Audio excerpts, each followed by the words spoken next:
Hello students, this is Sunny Dev and we have already discussed in the last video about evolution of slavery, and today I am going to discuss about the impact of French Revolution on the France and the world. इससे पहले हम लोग बात करना चाहते हैं कि everyday life and revolution के बारे में। Everyday life and the revolution. जो लास्ट वीडियो में बताया था कि जो फ्रेंच रेवोल्यूशन से पहले वहाँ के वुमेन का क्या कंडीशन था, रोल क्या था फ्रेंच रेवोल्यूशन में, और उसके बाद जो कंडीशन ऑफ वुमेन था फ्रेंच में क्या था, इसके बारे में डिस्कस किए थे। और ये बताए थे कि किस तरह से वहाँ पे जो स्लेव का जो एक ट्रेड होता था, किस तरह से स्लेव को समाप्त कर दिया गया था। आज ये जो पार्ट 6 है, ये जो है पार्ट 6 है इस वीडियो का, इस चैप्टर का, फ्रेंच रेवोल्यूशन का, और ये आई थिंक लास्ट पार्ट होगा। उसके बाद एक क्लास और लेंगे इस चैप्टर का, जो कि उसमें से ऑब्जेक्टिव क्वेश्चंस, जो भी ऑब्जेक्टिव क्वेश्चंस बनेंगे, मिनिमम क्वेश्चंस बनेंगे, उस क्वेश्चंस के बारे में डिस्कस करेंगे। तो आज का जो टॉपिक है वो है everyday life and the revolution.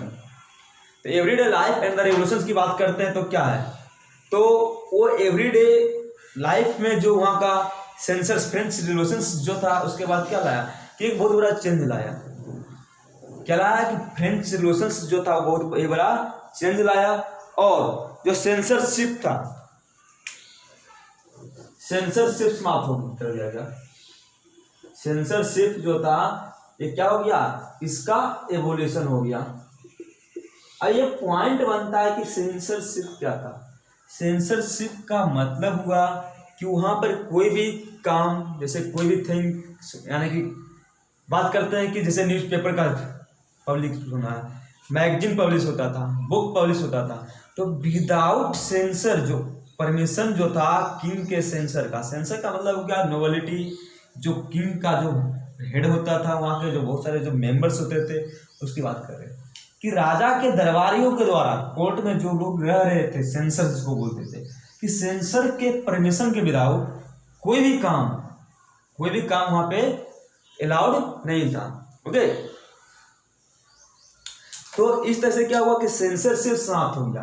और जब सेंसरशिप समाप्त हो गया तो न्यूज़पेपर, मैगजीन, पैम्फलेट, बुक्स, ये सब अब क्या हो गया कि अब बिना राजा के, बिना किंग के, सेंसर के परमिशन के वो फ्रांस में छपना स्टार्ट हो गया। ओके, उसके बाद क्या हुआ कि न्यूज़पेपर जब छपना स्टार्ट हो गया ऑन द लार्ज स्केल, तो अब ये जो न्यूज़पेपर्स था, न्यूज़पेपर्स, बुक्स, मैगजीन, पैम्फलेट, तो ये जब छपना स्टार्ट हुआ, क्योंकि यहाँ पर जो रिस्ट्रिक्शंस लगा हुआ था किंग के द्वारा, वो समाप्त हो गया। और समाप्त होने के बाद ये क्या हुआ कि ये बहुत, यानी रैपिडली स्प्रेड हुआ। रैपिडली मतलब तेजी से फैल गया। Rapidly spread in towns as well as country side.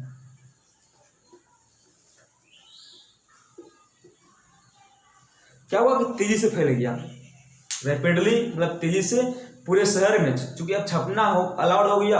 अब नए नए बुक्स, पैम्फलेट्स, ये सब क्या होने लगे कि तेजी से शहर में पूरा फैल गया। अब शहर के साथ साथ क्या हुआ कि गांव तक भी बहुत आसानी से, कंट्री साइड में, ग्रामीण इलाकों में पहुंच गया।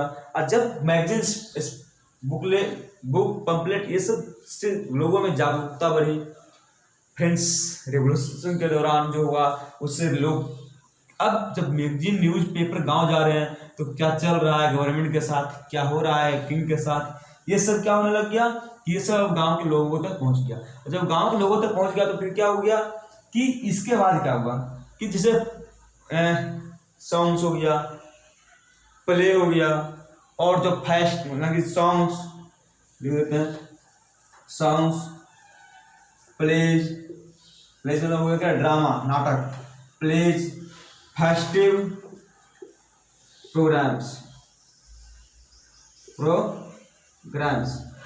तो जो फेस्टिवल से रिलेटेड प्रोग्राम्स था, ये सब क्या हुआ कि लार्ज नंबर ऑफ पीपल को अपने ओर अट्रैक्ट करना स्टार्ट कर दिया। इसके बाद का जो टॉपिक बनता है वो है impact of the revolution, impact of the revolution. तो कौन सा रिवॉल्यूशन से, impact of the French revolution.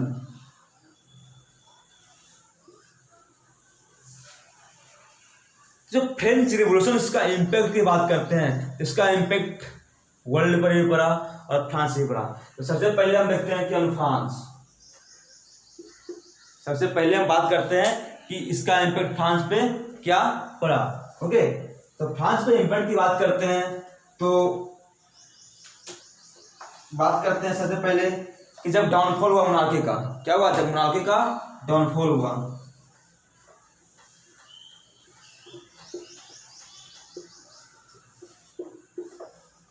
यानी कि वहां पर जो राजशाही था, यानी कि फ्रेंच रिवॉल्यूशन की बात करते हैं, तो ये एक बहुत बड़ा इवेंट था।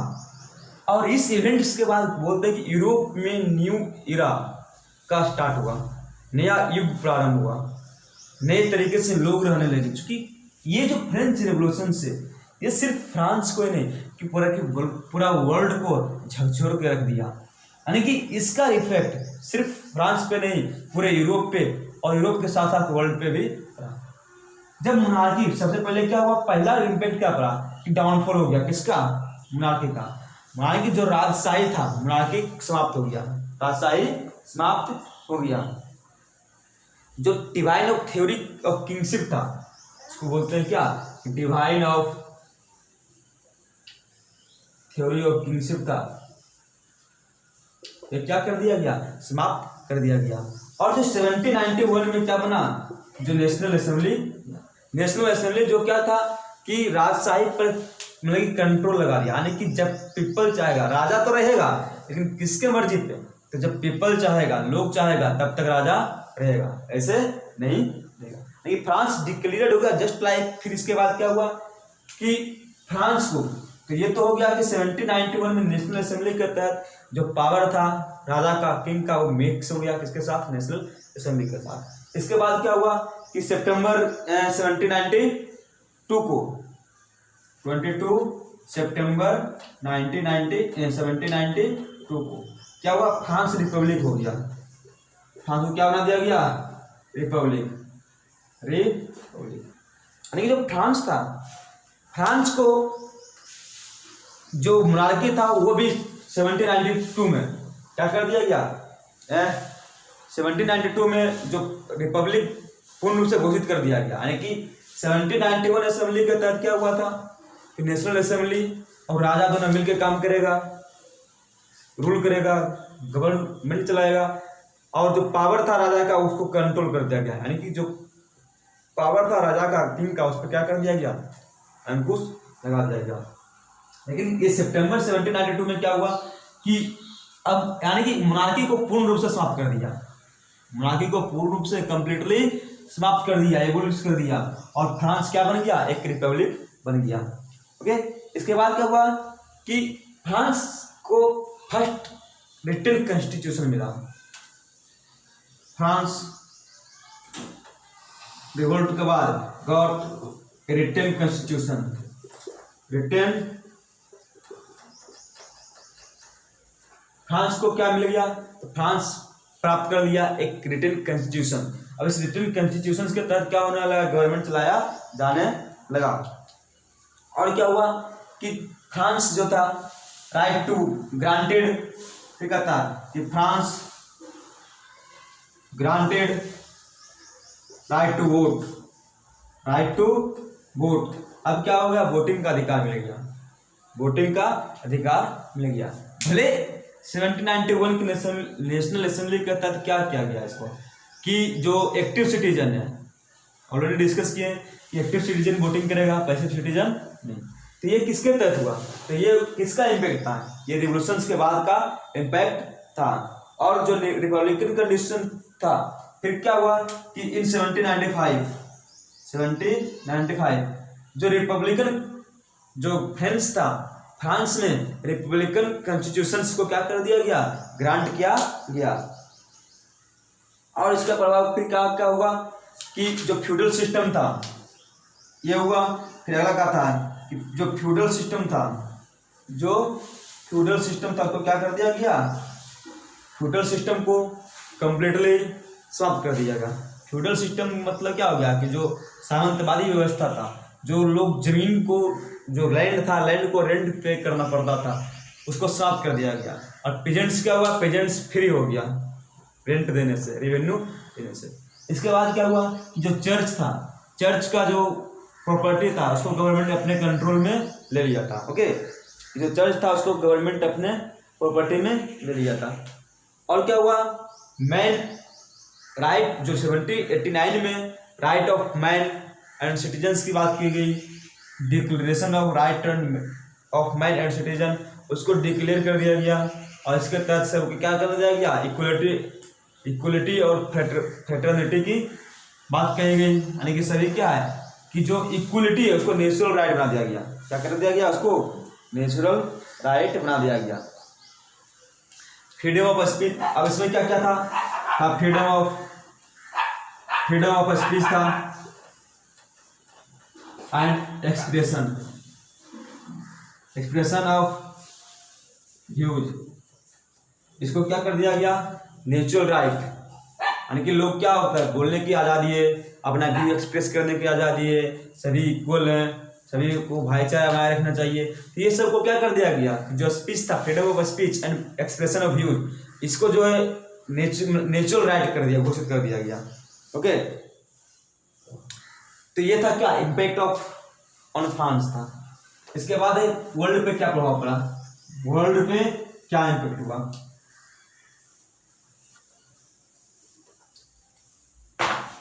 अब वर्ल्ड की बात करते हैं।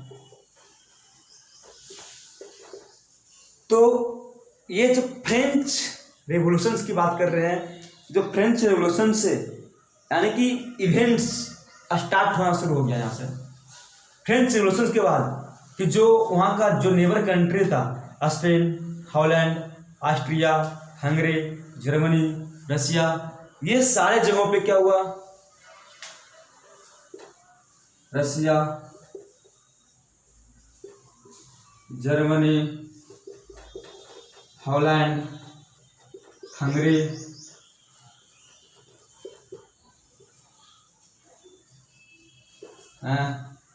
पर्शिया, ऑस्ट्रिया, तो ये सब जो कंट्री थे सभी में क्या होने लग गया कि सभी में इम्पैक्ट पड़ना स्टार्ट हो गया, इम्पैक्ट पड़ना स्टार्ट हो गया कि जो चूंकि एक डेमोक्रेटिक बनने की ओर एक मूवमेंट था, एक स्टार्ट हुआ कि फ्रेंच रिवॉल्यूशन के बाद कि जो अदर पार्ट्स थे वहाँ पर भी मोनार्क के अगेंस्ट आवाज़ उठाना लोग शुरू कर दिया। जो यानी कि रिवोल्यूशनरी की बात करते हैं कि फ्रीडम के लिए रिवोल्यूशंस हर एक कंट्री में स्टार्ट हो चुका था। और जब ये सब जो नेबर कंट्री था, फ्रांस की देखा देखी सभी में क्या सोचने लग गया कि यहाँ पर भी राजशाही जो था, जो राजा का जो पावर है वो समाप्त हो, और यहाँ पर भी क्या हो कि अपना जो पावर इस्टेब्लिश्ड हो, अपना पावर यानी कि डेमोक्रेटिक पावर इस्टेब्लिश्ड होने की बात स्टार्ट होना शुरू हो गया। रिवोल्यूशन ये सब जगहों पे क्या हो गया, शुरू हो गया। और सभी जगह पे क्या हो गया कि फ्रेंच रिवोल्यूशन का जो सोर्स था, लिबर्टी, इक्वलिटी एंड फ्रेटर्निटी, ये तीनों चीज जो फ्रेंच रिवोल्यूशंस में अपनाया गया था, ये एक इंस्पिरेशन बन गया। ये सारे कंट्री के लिए क्या हो गया, एक इंस्पिरेशन, ये सारे कंट्री के लिए एक इंस्पिरेशन बन गया। और क्या होने लग गया कि जो नेशनलिज्म है, नेशनलिज्म का मतलब राष्ट्रवाद, नेशनलिज्म का मतलब राष्ट्रवाद, नेशनलिज्म। अब नेशनलिज्म क्या हुआ कि जो रिवोल्यूशन था वो इनकरेज किया। आप लिख देते हैं कि जो रिवोल्यूशन था encourage the growth and spread of nationalism, the growth and spread of nationalism. कि जो रिवोल्यूशंस हुआ फ्रेंच रिवोल्यूशन, तो फ्रेंच रिवोल्यूशंस नेशनलिज्म के प्रति, जो राष्ट्रवाद के प्रति जो प्रेम था, जो डिवोशंस था टुवार्ड्स द नेशन, उसको क्या किया, उसको बढ़ावा दिया, राष्ट्रभक्ति को बढ़ावा दिया। तब जब राष्ट्रभक्ति को बढ़ावा दिया, सब में नेशनलिज्म की भावना आने लग गई, तो ऑब्वियस सी बात है कि राष्ट्र के लिए अगेंस्ट जाएंगे मोनार्क के प्रति। तो क्या हो गया, ये सब क्या हो गया कि अपना जो इंडिपेंडेंस, जब नेशनलिज्म की भावना जगा तो लोगों में आया, तो क्या हो गया कि अपना इंडिपेंडेंस के लिए रेवोल्यूशन स्टार्ट करना शुरू कर दिए। जैसे क्या हुआ कि इंडिया में टीपू सुल्तान और राजा राम मोहन राय, इंडिया में जो था टीपू सुल्तान है राजा राम मोहन राय, इनसे इंस्पिरेशन लिया। और क्या हो गया, उसके बाद कहता है कि राइट्स ऑफ जो मैन और लेटर था, इसका इफेक्ट सिर्फ और सिर्फ फ्रांस में नहीं क्योंकि पूरा यूरोप पे गया। और क्या हुआ इसी के बीच में कि जो लॉन्च हुआ था right to vote, right to speech, right to express their views, ये सब क्या हुआ था, इसी इंस्पिरेशंस के चलते आया था। और इसके बाद क्या हुआ कि जो बीच में बताए थे कि जो क्लैश आ चुका था, जो फिर बाद में क्या हुआ था कि जब नेशनल असेंबली 1793 के बाद क्या हुआ था कि जो फ्रांस का कॉन्स्टिट्यूशन था उसमें 2 पार्ट आ गए थे। और ऐसे में क्या हुआ कि क्लैश, जब क्लैश होना शुरू हुआ, ऑलरेडी डिस्कस कर चुके हैं, तो इसी के एक रिजल्ट बना था। क्या रिजल्ट बना था, इसका एक इम्पोर्टेंट रिजल्ट था, वो था नेपोलियन बोनापार्ट। क्या था, नेपोलियन बोनापार्ट। और क्या हुआ, ये 1804 में राजा बन गया। क्या हो गया, 1804 में राजा बन गया, यानी कि राइज ऑफ नेपोलियन बोनापार्ट। क्या हम बोल सकते हैं कि इसके बाद क्या हुआ, एक इंपॉर्टेंट घटना घटा, जिसका हम लोग इंपॉर्टेंट फैक्ट पढ़ना है, बोलते हैं rise of Napoleon. Rise of Napoleon. तो ये जो नेपोलियन का राइज हुआ, ये कहां से आया, तो नेपोलियन का राइज हुआ तो ये फ्रेंच रिवॉल्यूशन से हुआ, इसलिए इसको क्या फ्रेंच रिवॉल्यूशन से हुआ, इसलिए नेपोलियन बोनापार्ट को बोलते हैं चाइल्ड ऑफ फ्रेंच रिवॉल्यूशन। इसलिए इसको क्या बोलते हैं, नेपोलियन बोनापार्ट को क्या बोला जाता है, चाइल्ड ऑफ द रिवॉल्यूशन। जो नेपोलियन बोनापार्ट है इसको बोलते हैं चाइल्ड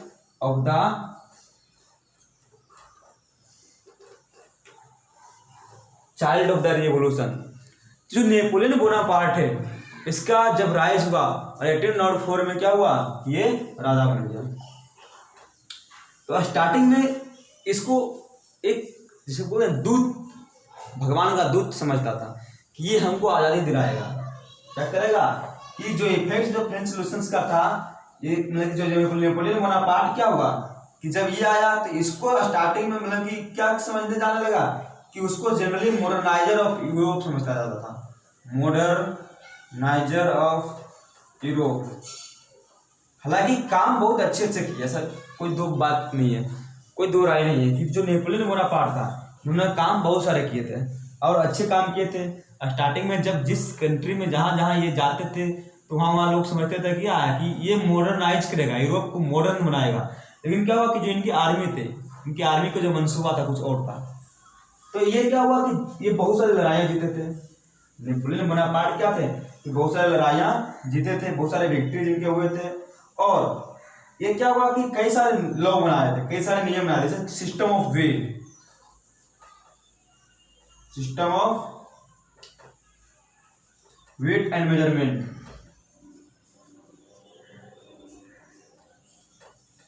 तो जो फ्रांस में system of weight and measurement का जो लॉ क्या था कि इक्वल सबके लिए क्या होगा, पहले क्या था इक्वल नहीं था, किसी के लिए कुछ किसी के लिए कुछ, लेकिन वेट और मेजरमेंट जो स्टैंडर्ड वेट और मेजरमेंट का जो लॉ बनाया वो किसने बनाया था, नेपोलियन बोनापार्ट ने बनाया था। और उसके बाद क्या हुआ था कि नेपोलियन मतलब कि कई सारे लॉ बनाए। इसके अलावा क्या था, प्रोटेक्शन ऑफ प्राइवेट प्रॉपर्टी,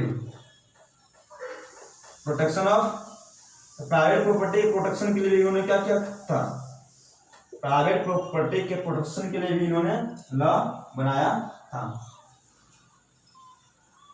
तो जहां पर भी जाते थे, जिस कंट्री में भी नेपोलियन बोनापार्ट जाते थे, वहां के लोग क्या समझते थे कि वहां को लोगों का ज्यादा समझते थे कि लिबरेटर है।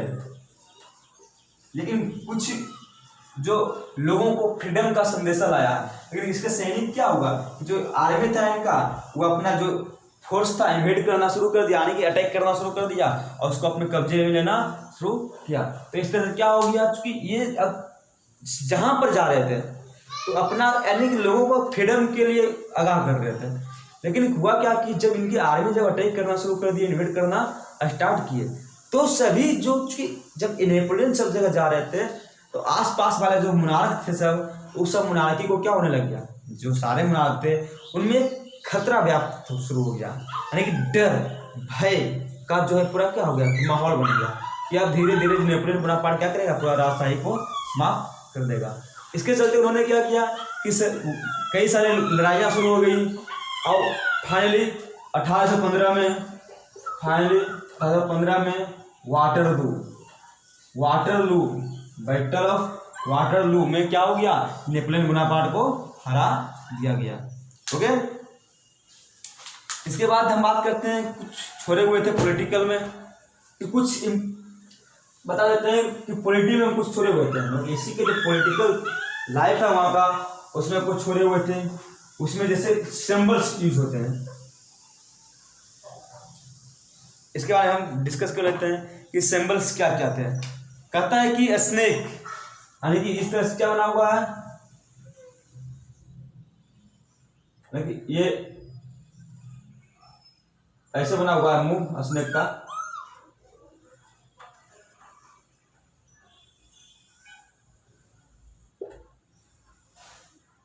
ये स्नेक बना हुआ है लेकिन रिंग शेप में। ये क्या बना हुआ है, ये स्नेक बना हुआ है, यानी कि कहता है स्नेक बिटिंग इट्स टेल, यानी कि अपने खुद के टेल मुंह में लिए कुछ को काटते हुए। ये जो बात करते हैं हम लोग स्नेक बिटिंग इट्स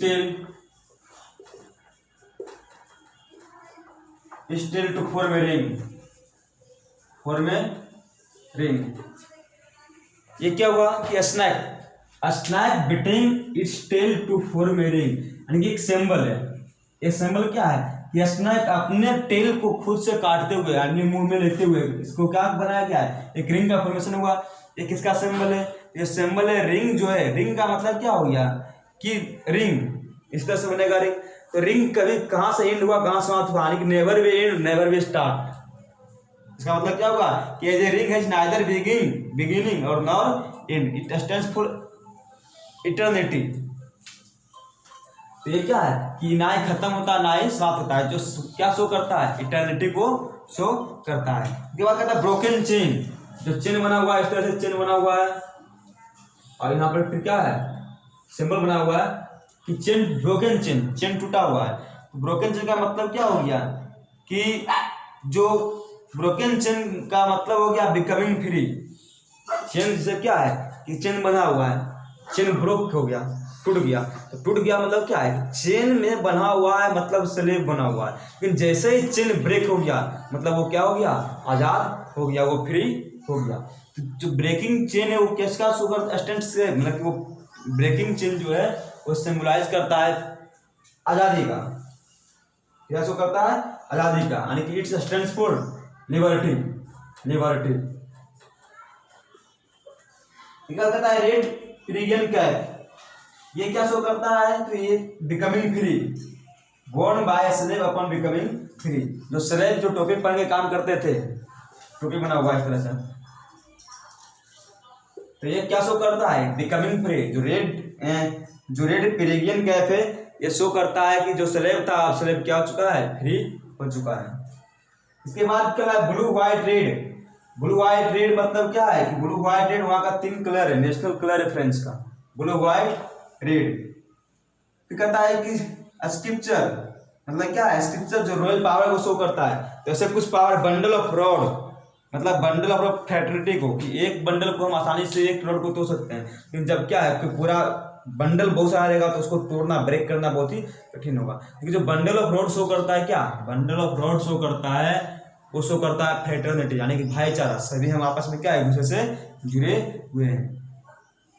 तो क्या कहता है, the I with in triangle, triangle के अंदर में एक आंख बना हुआ है, आई बना हुआ है, ये क्या चीज का सिंबलाइज है कि आई विद इन ए ट्रायंगल, तो ये सिंबलाइज करता है, मैसेज देता है कि sun will drive away the clouds of the ignorance, sun will drive away, सूरज पहुंचेगा तो क्लाउड से उसको इग्नोरेंस करके, कहता है विंग्ड वुमेन, जो लव को दिखाते हैं, विंग्ड वुमेन, उड़ती हुई वुमेन, जैसे हम लोग क्या है कि आंख पे बना हुआ पट्टी, हाथ में लिए हुए राजू, तो वैसे ही क्या ये विंग वुमेन जो है वो शो करता है लव को। ओके, और इस तरह से फर्स्ट चैप्टर का जो था लेक्चर कंप्लीट हो चुका है, और एक लेक्चर में इस पे और लेना चाहूँगा कुछ ऑब्जेक्टिव क्वेश्चंस करवाने के लिए और इम्पोर्टेंट क्वेश्चन जो है। Okay, thank you, have a nice day.